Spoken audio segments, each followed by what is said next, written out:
Kennedy, do solemnly swear I, John Fitzgerald Kennedy, do solemnly swear that you will faithfully execute the office of President of the United States that I will faithfully execute the office of President of the United States and will, to the best of your ability, and will, to the best of my ability, preserve, protect, and defend the Constitution of the United States. preserve, protect, and defend the Constitution of the United States. So help you God.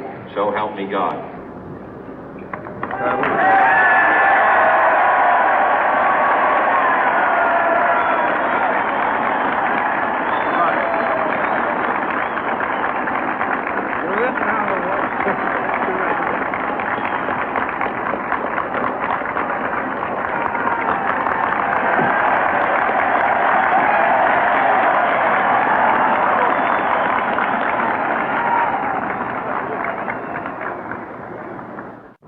Vice President Johnson, Mr. Speaker, Mr. Chief Justice, President Eisenhower, Vice President Nixon, President Truman, Reverend clergy, fellow citizens.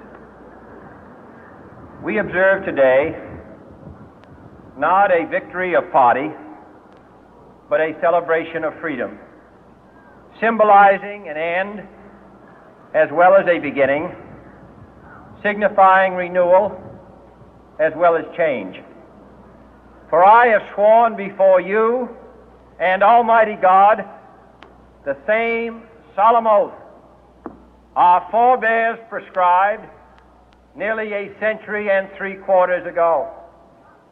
The world is very different now, for man holds in his mortal hands the power to abolish all forms of human poverty and all forms of human life. And yet the same revolutionary beliefs for which our forebears fought are still at issue around the globe. The belief that the rights of man come not from the generosity of the state, but from the hand of God. We dare not forget today that we are the heirs of that first revolution.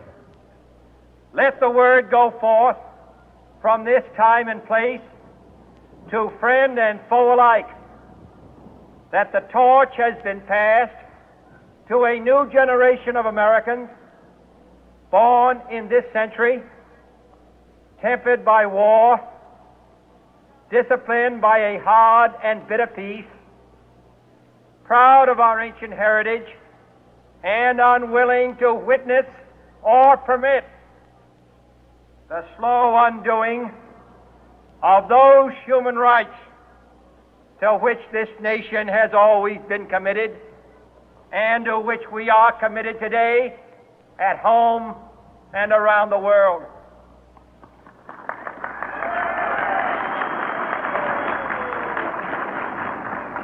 Let every nation know, whether it wishes us well or ill, that we shall pay any price, bear any burden, meet any hardship, support any friend, oppose any foe to assure the survival and the success of liberty.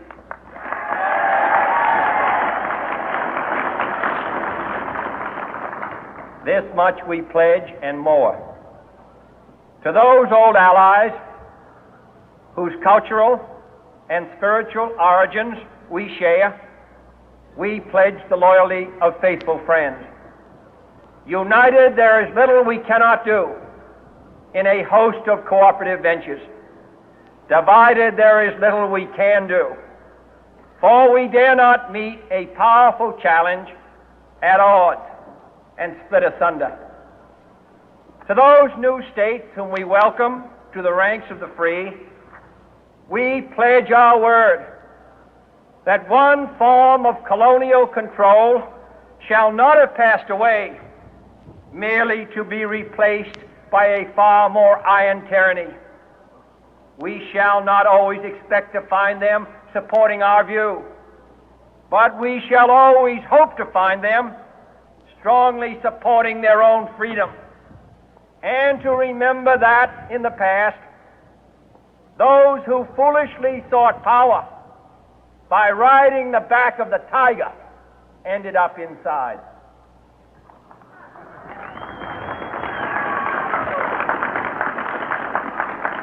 To those people in the huts and villages of half the globe struggling to break the bonds of mass misery, we pledge our best efforts to help them help themselves for whatever period is required, not because the communists may be doing it, not because we seek their votes, but because it is right.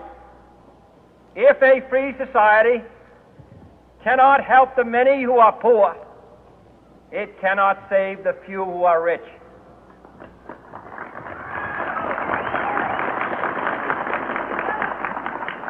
To our sister republics south of our border, we offer a special pledge to convert our good words into good deeds, in a new alliance for progress, to assist free men and free governments in casting off the chains of poverty. But this peaceful revolution of hope cannot become the prey of hostile powers.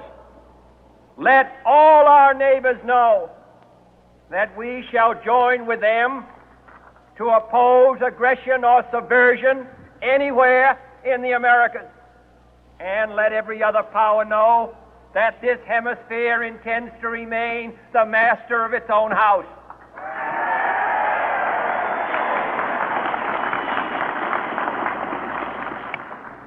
To that World Assembly of Sovereign States, the United Nations, our last best hope, in an age where the instruments of war have far outpaced the instruments of peace, we renew our pledge of support to prevent it from becoming merely a forum for invective, to strengthen its shield of the new and the weak, and to enlarge the area in which its writ may run.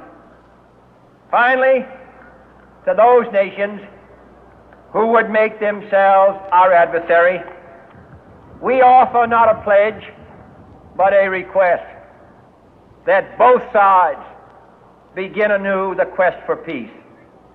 Before the dark powers of destruction, unleashed by science, engulf all humanity in planned or accidental self-destruction, we dare not tempt them with weakness, for only when our arms are sufficient beyond doubt can we be certain beyond doubt that they will never be employed.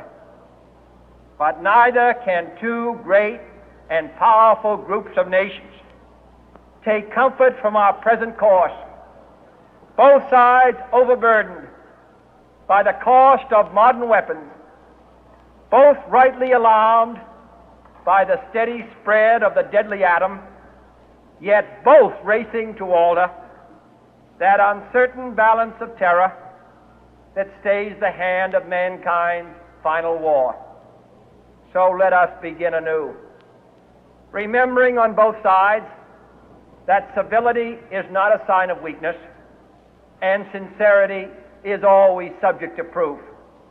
Let us never negotiate out of fear, but let us never fear to negotiate.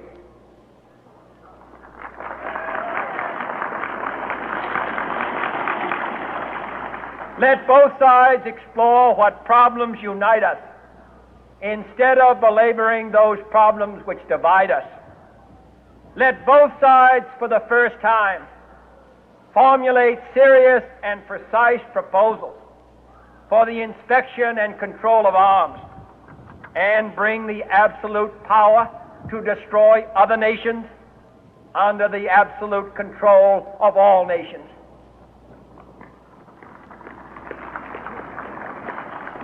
Let both sides seek to invoke the wonders of science instead of its terrors. Together, let us explore the stars, conquer the deserts, eradicate disease, tap the ocean depth, and encourage the arts and commerce. Let both sides unite to heed in all corners of the earth the command of Isaiah to undo the heavy burden and let the oppressed go free.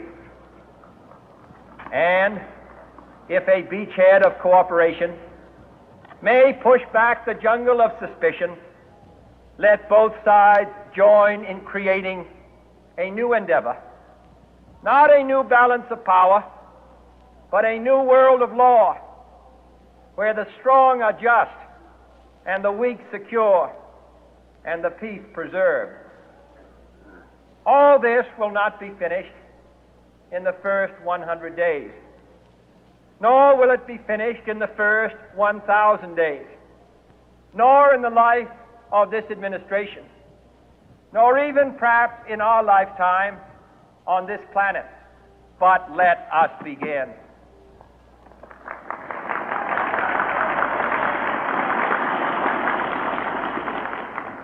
In your hands, my fellow citizens, more than mine, will rest the final success or failure of our course. Since this country was founded, each generation of Americans has been summoned to give testimony to its national loyalty. The graves of young Americans who answered the call to service surround the globe.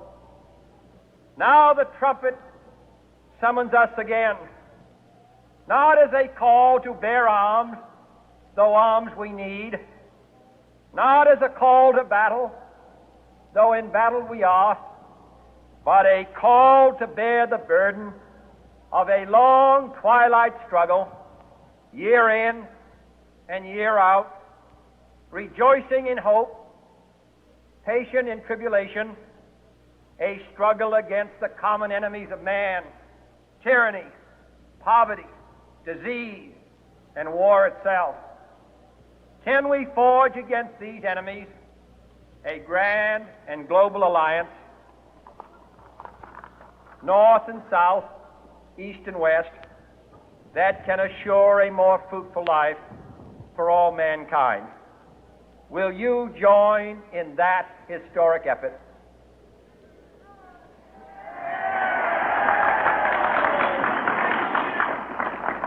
In the long history of the world, only a few generations have been granted the role of defending freedom in its hour of maximum danger.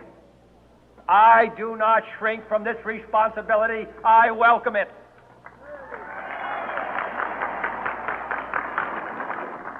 I do not believe that any of us would exchange places with any other people or any other generation. The energy, the faith, the devotion which we bring to this endeavor will light our country and all who serve it. And the glow from that fire can truly light the world.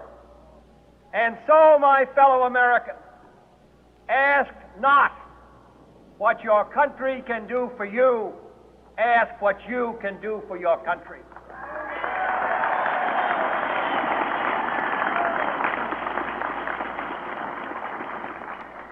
My fellow citizens of the world, ask not what America will do for you, but what together we can do for the freedom of man.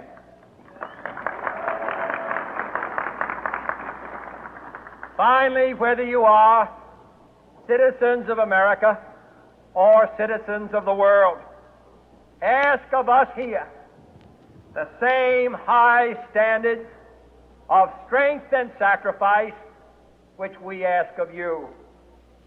With a good conscience, our only sure reward, with history the final judge of our deeds, let us go forth to lead the land we love, asking His blessing and His help, but knowing that here on earth God's work must truly be our own.